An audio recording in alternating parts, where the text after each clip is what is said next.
আমরা খুব স্পষ্ট করে বলেছি, আমাদের শিশির মুনির খুব ডিটেইল প্লেস করেছেন। আমি ওইটাকেই রিটারেট করে দুটো কথা বলি। একটা হচ্ছে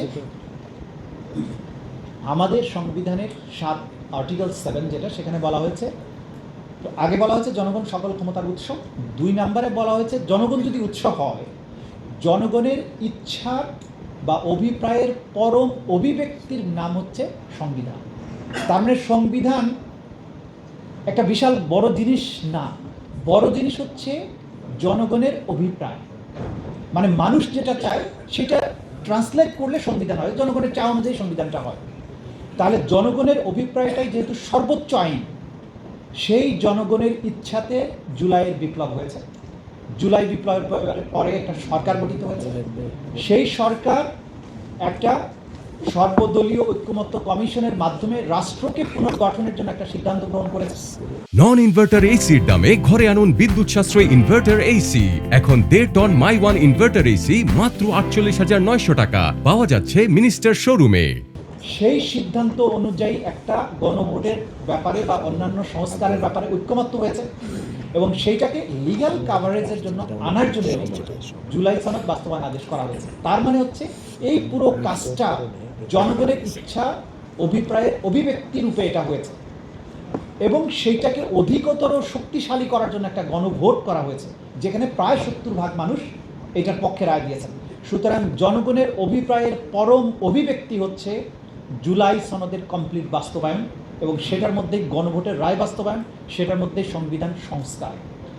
এখন যে কোনো যুক্তিতে আপনি এটাকে যদি নাল অ্যান্ড ভয়েড করার চেষ্টা করেন, সেটা হচ্ছে অবৈধ। আপনি জনগণের রায় এবং অভিপ্রায়ের অ্যাগেইনস্ট অবস্থান করলেন।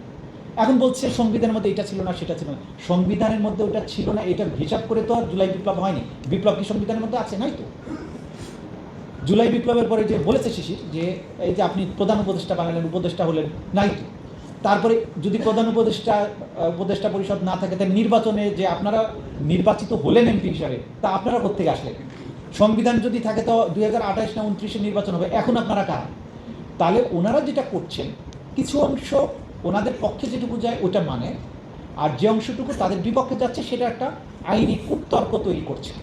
আমরা আইনজীবীরা ক্লিয়ার করছি যে এই কূটতর্কটা আইনের দৃষ্টিতে গ্রহণযোগ্য না। খুব রাইটলি বলা হয়েছে।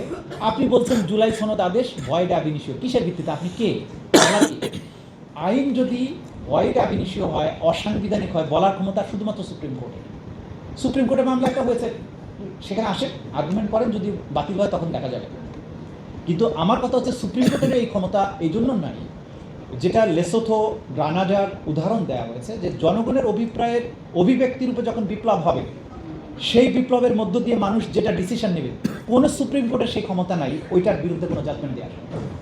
তা আমরা ক্লিয়ার করছি বিষয়টা, যে জনগণের অভিপ্রায়ের ভিত্তিতে যে বিপ্লব হবে এবং জনগণ যেটা চাইবেন, সেটা না পার্লামেন্ট নাল অ্যান্ড ভয়েড করতে পারবে, না supreme court null and void করতে পারবে, না কোনো নেতা বা কোনো নেত্রী রাজনৈতিক দল এটা পারবে। এটা আমাদের সুপ্রিম কোর্টে কনফার্ম করেছে এবং দুনিয়ার সব দেশে আছে। তো এবং সর্বোপরি আর্টিকেল 7, আপনি যদি সংবিধানের সব কিছু বাদ দিয়ে একটা জায়গায় থাকেন, সকল ক্ষমতাটা derived from the people's will, সেই জায়গা থেকে জনগণের ইচ্ছার ভিত্তিতে এটা হয়েছে। এটা কোনো অবস্থাতে ভয়েড আব ইনিশিও না, ভয়েড বলার অধিকারও কারণ। That is it.